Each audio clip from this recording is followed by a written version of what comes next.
অলৌকিক জগতে যখন আমরা পদার্পণ করি, তখন সেই বিচিত্র জগৎ আমাদের এমন এক জায়গায় পৌঁছে দেয় যেখানে আমরা দিশেহারা হয়ে যাই। কিন্তু মনে রাখতেই হবে যে আমাদেরই কৃতকর্ম আমাদের সেখানে নিয়ে যায়। তাই সেই জগৎ থেকে ফিরে আসা প্রায় অসম্ভব। আজকের গল্প এমনই এক হারিয়ে যাওয়ার কাহিনী।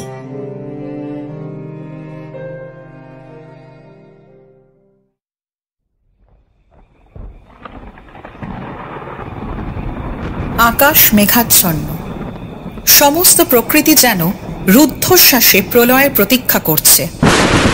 শাখা প্রশাখাময় একটা বিদ্যুৎ আকাশকে দীর্ণ বিদীর্ণ করে দেবার পরই প্রচণ্ড শব্দ করে বজ্রপাত হলো। তারপর আবার সব চুপচাপ। তারপরই শোঁ শোঁ শব্দ করে ঝড় এলো।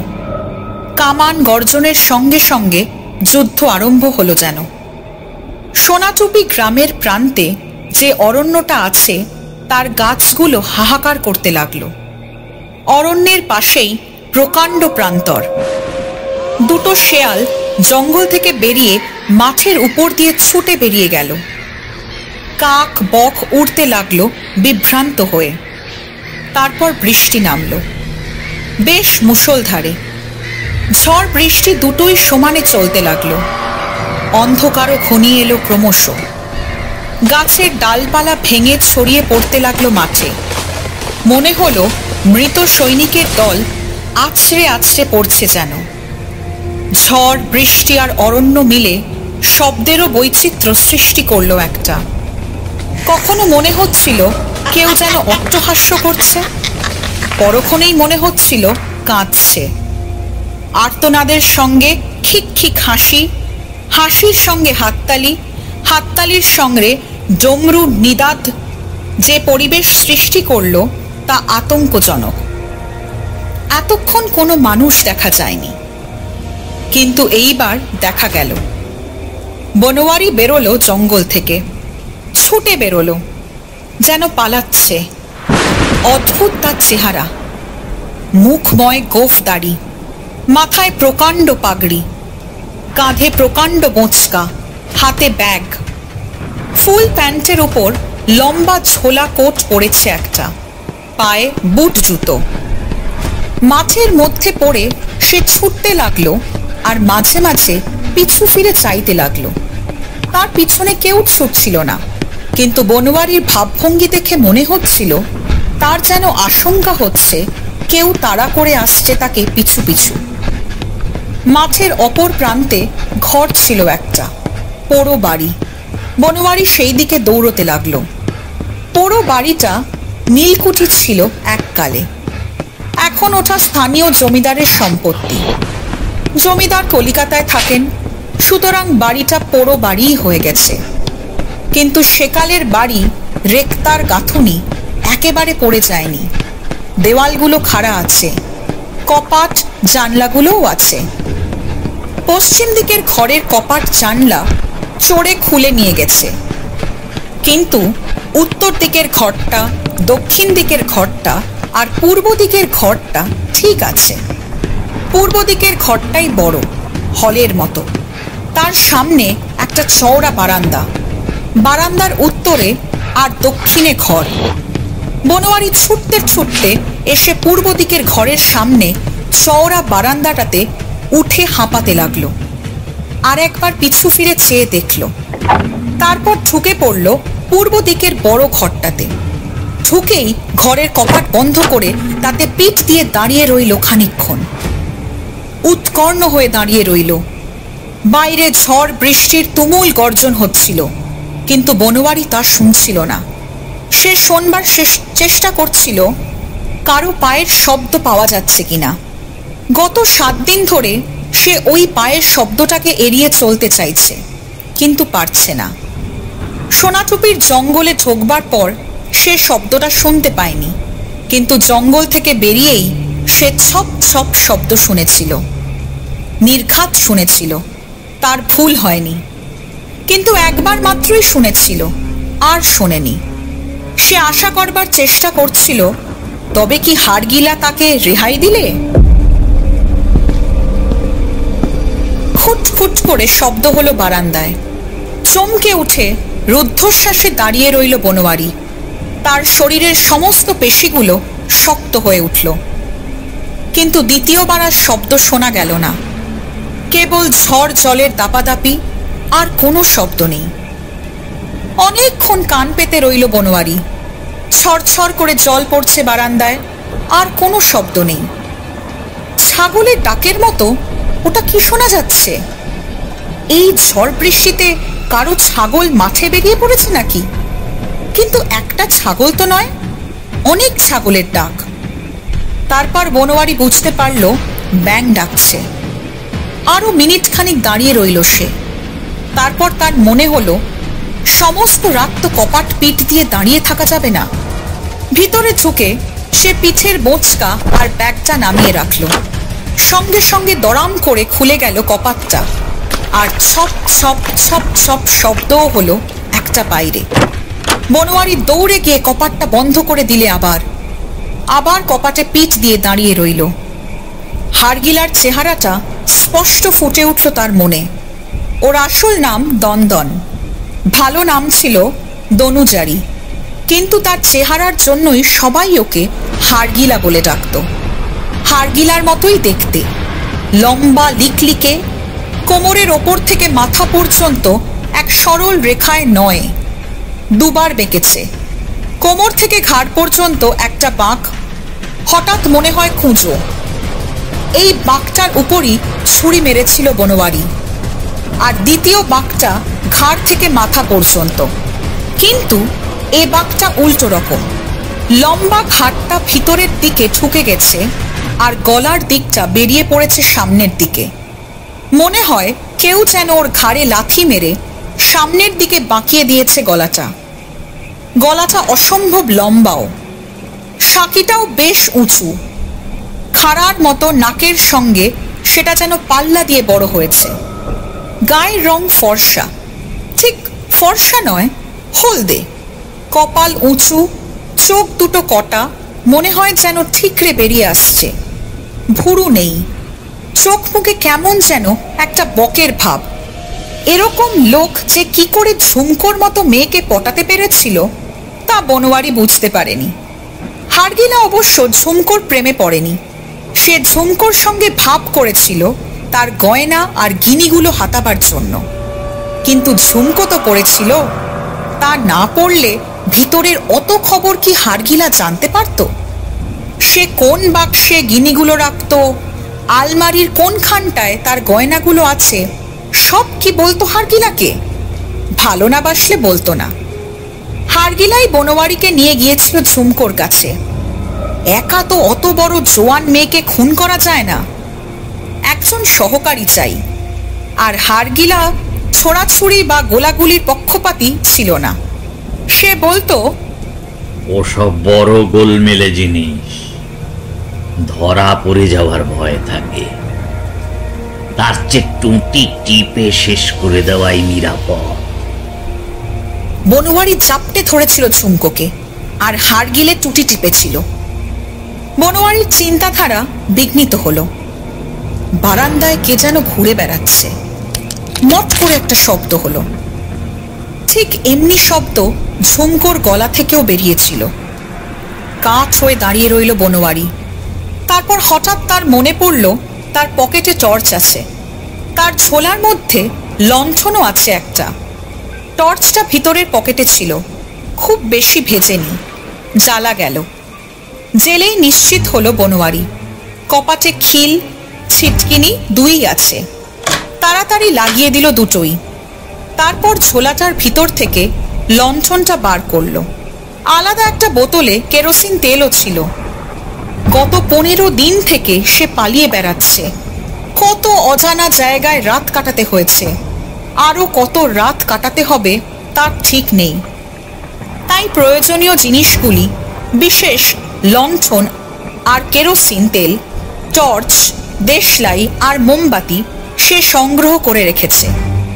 কপাট বন্ধ করে সে লণ্ঠন, তেলের শিশি বার করলে। টর্চের আলো জেলে দেশলাইটা খুঁজে বার করতে একটু দেরি হলো। নানাবিধ কাপড় জামার জটিলতায় হারিয়ে গিয়েছিল।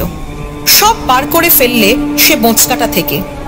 অনেক রকম কাপড় জামা ছিল, প্যান্ট, হাফ প্যান্ট, ঝোলা pajama, dhoti, shirt, coat, Hawaii shirt, হরেক রকমের। রঙিন চশমা 2-3 জোড়া। বৃষ্টিতে সমস্ত ভিজে গিয়েছিল। বনোয়ারি ক্রমাগত পোশাক বদলে বদলে বেড়াচ্ছিল। তার ধারণা হয়েছিল পুলিশ তো বটেই, হাড়গিলার প্রেতাত্মাও পোশাক বদল করলে বোধহয় তাকে চিনতে পারবে না। যদিও সে বারবার নিজের সঙ্গে তর্ক করছিল যে ভূতটুত সব কুসংস্কার, মৃত্যুর পর আর কিচ্ছু থাকে না। সাবধানতা অবলম্বন করতে ছাড়েনি। তার্কিক বনোয়ারির পিছনে বসে আরেকজন কানে কানে বলছিল, সাবধানের বিনাশ নেই। তুমি একটা শব্দ যখন শুনেছ, তা যাই হোক, সাবধান হও। বনোয়ারি ক্রমাগত পালাচ্ছিল আর পোশাক বদলাচ্ছিল। কখনো সাহেবি পোশাক, কখনো পেশোয়ারি, কখনো পাঞ্জাবি, কখনো মিলিটারি। চোখে কখনো গগলস, কখনো সাদা চশমা, কখনো নীল। ভিজে কাপড় জামার মধ্যে দেশলাইটা পাওয়া গেল অবশেষে। একদম ভিজে গেছে। টর্চের আলোতেই তাড়াতাড়ি লণ্ঠনে তেল ভরে ফেলল সে। টর্চের আলোটাও ক্রমশ ক্ষীণ হয়ে আসতে লাগলো। টর্চটা নিভিয়ে রেখে দিল। একটু আলোর সম্বল রাখা ভালো। দেশলাইটা জ্বলবে কি? বড্ড ভিজে গেছে। তবু সে চেষ্টা করতে ছাড়ল না।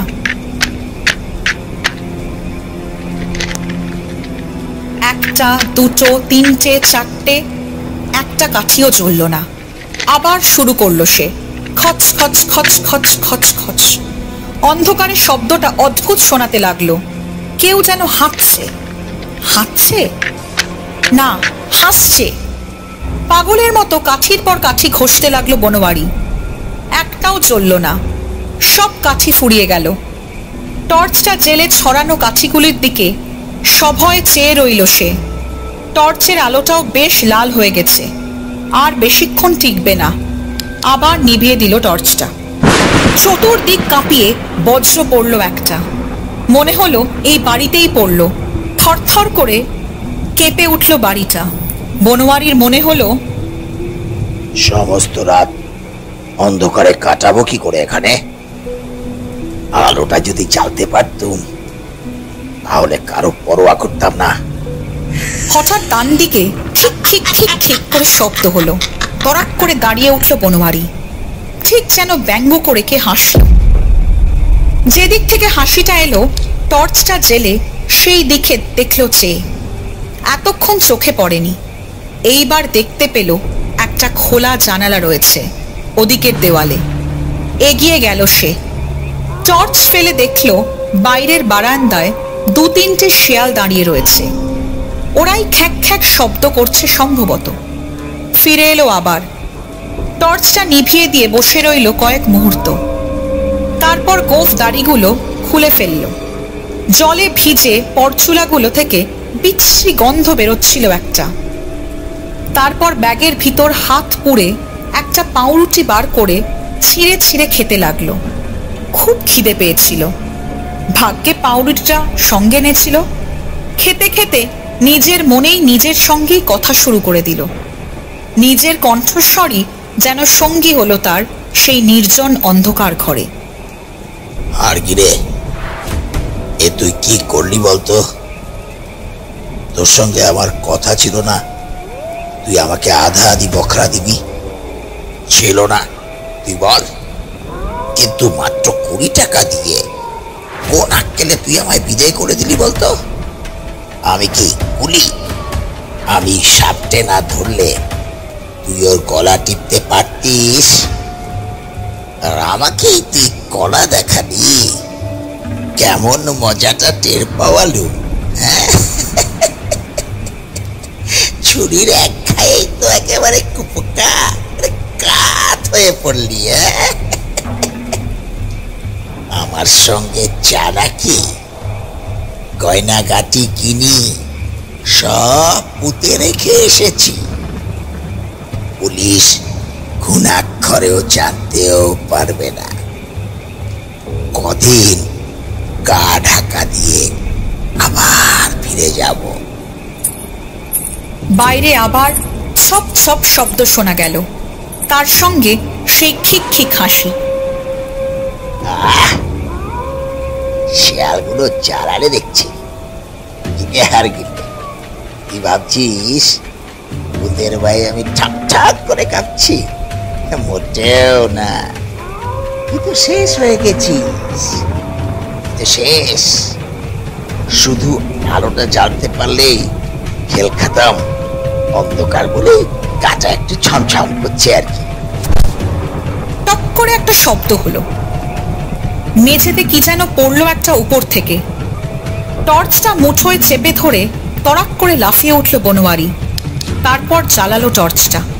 যা দেখলে তাতে তার মুখটা হাঁ হয়ে গেল, একটু চোখ দুটো ঠিকরে বেরিয়ে পড়বার মতন হলো। মেঝের মাঝখানে একটা দেশলাইয়ের বাক্স পড়ে আছে। তাড়াতাড়ি ছুটে গিয়ে তুলে নিল সেটাকে। শুকনো খটখটে নতুন দেশলাই এক বাক্স, দুদিকের কাগজ পর্যন্ত ঠিক আছে। কোত্থেকে এলো এটা? কে দিলে?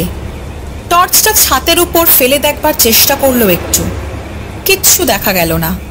খিক খিক হাসিটা আবার শোনা গেল বাইরে, আর সঙ্গে সঙ্গে টর্চটা নিভে গেল। তার ব্যাটারি শেষ হয়ে গিয়েছিল। বনোয়ারি তাড়াতাড়ি ঝুঁকে তুলে নিল দেশলাইটা। প্রথম কাঠিটাই জ্বলে উঠল। লণ্ঠনটা জেলে বেশ করে গুছিয়ে বসেছিল বনোয়ারি। বাইরে অবিশ্রান্ত বৃষ্টির ধ্বনি, আকাশের গুরু গুরু শব্দ আর ঝড়ের তাণ্ডব চলছিল। আর তার মধ্যে মাঝে মাঝে সেই ছপ ছপ ছপ ছপ শব্দ আর খিক খিক হাসি। এইটাই শুনছিল বনোয়ারি একাগ্র হয়ে। শিয়ালগুলো ওরকম করছে তাই নিশ্চয়। এই বিশ্বাসেই অনড় হয়ে বসেছিল সে। কিন্তু একটু পরেই এ বিশ্বাস আর টিকল না। খিক খিক শব্দটা কানের খুব কাছে শোনা গেল। নিঃশ্বাসের স্পর্শও যেন গালে লাগলো, আর মনে হতে লাগলো ঘরের ভিতরেই যেন কে ঘুরে বেড়াচ্ছে। টপ করে ব্যাগ থেকে ছোড়াটা বার করে চিৎকার করে উঠল বনোয়ারি। শব্দটা থেমে গেল। নাসার রন্ধ্র বিস্ফারিত করে বসে রইল সে। অনেকক্ষণ কোনো শব্দ হলো না। তারপর হঠাৎ সে দেখতে পেল ঘরের কোণে ছায়ামূর্তির মতো কি যেন দাঁড়িয়ে আছে একটা, ঠিক যেন হাড়গিলার ছায়া পড়েছে। বো করে ছোড়াটা সেই দিকে ছুঁড়ে দিল সে। ছায়াটা শট করে যেন ওপরের দিকে মিলিয়ে গেল, আর ছোড়াটা গেঁথে গেল দেওয়ালে।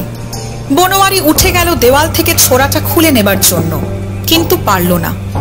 ছোড়াটা দেওয়ালে এমন গেঁথে বসে গিয়েছিল যে খোলা গেল না। টানাটানি ধস্তাধস্তির চরম করল বনোয়ারি, কিন্তু কিছুতেই তুলে নিতে পারলে না ছোড়াটা। মনে হলো ভিতর থেকে ছোড়াটাকে কে যেন শক্ত করে ধরে রেখেছে। ছোড়াটা ছেড়ে দিয়ে এক দৃষ্টে তার দিকে সভয়ে চেয়ে রইল বনোয়ারি। ছোড়ার বাটটা কাঁপতে লাগলো। বনোয়ারির মনে হলো যেন বলছে, না না, পারবে না, ছেড়ে দাও। ঠিক এই সময় খিক খিক হাসিটা আবার কানের পাশে শুনতে পেল সে। লাফিয়ে সরে গেল একধারে। খানিকক্ষণ চেয়ে রইল ছোড়াটার দিকে। আর একবার চেষ্টা করলো। দাঁতে দাঁত চেপে প্রাণপণে টানতে লাগলো। টানতে টানতে হঠাৎ হাত ফসকে গেল তার। দড়াম করে নিজেই পড়ে গেল মেঝের উপর। ছোড়ার বাটটা দুলে দুলে বলতে লাগলো, না না না না। আর সঙ্গে সঙ্গে খিক খিক হাসি। মেঝে থেকে উঠে কপাট খুলে ছুটে বেরিয়ে গেল বনোয়ারি বাইরে। দমকা হাওয়া ঘরে ঢুকে তার কাপড় চোপড় উড়িয়ে ছড়িয়ে দিল ঘরের মেঝের চারিদিকে। লণ্ঠনের শিখাটা কাঁপতে লাগলো, কিন্তু নিভল না। তার আগেই বনোয়ারি ঘরে বসে ঢুকল প্রকাণ্ড লম্বা একটা গাছের ডাল টানতে টানতে। একদম লম্বা করে দেবো হারামজাদাকে। উচ্চ কণ্ঠে এই স্বগোক্তি করে কপাটটা আবার ভালো করে বন্ধ করে দিলে সে। তারপর লম্বা ডালটা রাখলো এক ধারে। কাপড় চোপড়গুলো গুছিয়ে বোঁচকায় পুড়ে ফেলল। তারপর ঘরের মাঝখানে গুম হয়ে বসে রইল ভ্রুকুঞ্চিত করে, অনেকক্ষণ চুপ করে বসে রইল। কোনো সাড়া শব্দ নেই। ক্রমশ ঘুম পেতে লাগলো তার, ঢুলতে লাগলো। হঠাৎ চমকে উঠল আবার। মনে হলো ঘরের আর একটা কোণে ফিস ফিস করে কথা কইছে যেন কারা। লম্বা ডালটা তুলে তেড়ে গেল সেদিকে, কেউ নেই। তারপর তার মনে হলো সমস্ত দিনের ক্লান্তিতে তার মাথা বেঠিক হয়ে গেছে বোধহয়, তাই ওসব আজগুবি জিনিস দেখছে আর শুনছে। একটু ঘুমোলেই সব ঠিক হয়ে যাবে। ভূত? যত সব বাজে কথা। মোচকাটা মাথায় দিয়ে লম্বা হয়ে শুয়ে পড়ল সে মেঝের উপর। চোখ বুজে রইল খানিকক্ষণ, কিন্তু ঘুম এলো না। তবু চোখ বুজে রইল। তারপর একটা অদ্ভুত শব্দ শোনা গেল, চু চু চু। বনোয়ারি চোখ খুলে দেখলে ছাতের ওপর থেকে কালো মতন কি একটা ঝুলছে। ঝুল নাকি? পুরনো বাড়িতে ঝুল থাকা অসম্ভব নয়। একদৃষ্টে চেয়ে রইল সেদিকে। মনে হতে লাগলো ক্রমশ সেটা বড় হচ্ছে, নিচের দিকে লম্বা হচ্ছে। সাপ নয় তো? বনোয়ারি উঠে সেই লম্বা ডালটা তুলে সেটার নাগাল পাবার চেষ্টা করতে লাগলো। ডালটা খুব লম্বা, নাগাল অনায়াসেই পাওয়া যেত, কিন্তু ওটা ক্রমশ সরে সরে যেতে লাগলো, আর ক্রমশ লম্বা হয়ে নামতে লাগলো মেঝের দিকে। বনোয়ারি শেষে পাগলের মতো ঘোরাতে লাগলো ডালটা। তারপর অপ্রত্যাশিত এক কাণ্ড হলো। হঠাৎ কে যেন পিছন দিক থেকে চাপটে ধরল তাকে। নরম দুটো হাত, ঠিক যেন মেয়ে মানুষের হাত। পিঠের ওপর স্তনের স্পর্শও পাওয়া যাচ্ছে, কিন্তু দেখা যাচ্ছে না কিছু। বনোয়ারির হাত থেকে ডালটা পড়ে গেল, আর ছাদ থেকে সেই কালো বস্তাটা নামতে লাগলো ক্রমশ। বনোয়ারি মন্ত্রমুগ্ধের মতো চেয়ে রইল সেদিকে। দেখতে দেখতে সেটা তার চোখের সামনে নেমে এলো। বনোয়ারি দেখলে সেটা ঝুল নয়, সাপও নয়, আঙুল একটা। বিরাট মোটা রোমশ আঙুল, প্রকাণ্ড নখ রয়েছে রাতে। আঙুলটা মেঝের কাছে আসতেই চড়াত করে শব্দ হলো একটা। মেঝেটা ফেটে গেল। সেই ফাটলের ভিতর থেকে বেরোলো হাড়গিলার মুন্ডুটা।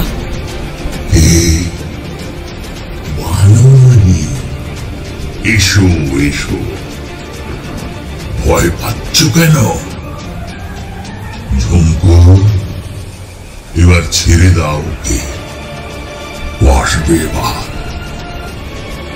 ঝুমকো আমার গলাটাকে কামড়ে ছেঁত্রা ছেঁত্রা করে দিয়েছে একেবারে, দেখতে পাচ্ছ? বনোয়ারি দেখতে পেয়েছিল হাড়গিলার গলার সাঁকিটা নেই, তার জায়গায় একটা গর্ত। গর্তের ভিতর দিয়ে মেরুদণ্ডের হাড় দেখা যাচ্ছে। ঝুমকো, ছেড়ে দাও ওকে, ওইবার আসবে। এসো। অদৃশ্য হাতের বন্ধন শিথিল হয়ে গেল। অদৃশ্য এবার দৃশ্যও হলো। বনোয়ারি ঘাড় ফিরিয়ে এবার দেখতে পেল ঝুমকো দাঁড়িয়ে আছে। তার ঘাড়টা ওদিকে বেঁকে গেছে, জিভটা বেরিয়ে ঝুলছে, মুখময় ফেনা, চুলগুলো এলোমেলো। তারপর বনোয়ারি অনুভব করল হাড়গিলা তার হাত ধরে টানছে, আর ঝুমকো ঠেলছে তাকে পিছন থেকে। বনোয়ারি গর্তে ঢুকে পড়ল।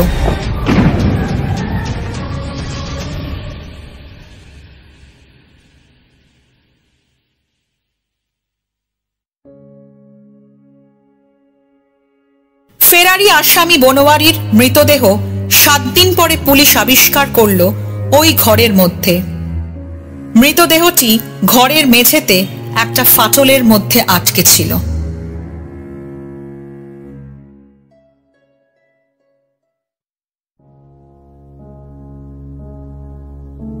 দিশেহারা অন্ধকারে ডুবে যেতে যেতে আমরা একটা সময়ে নিজেদের হারিয়ে ফেলি। তারপর শূন্যতার ধূসরতা। কেমন লাগলো আজকের এই গল্প?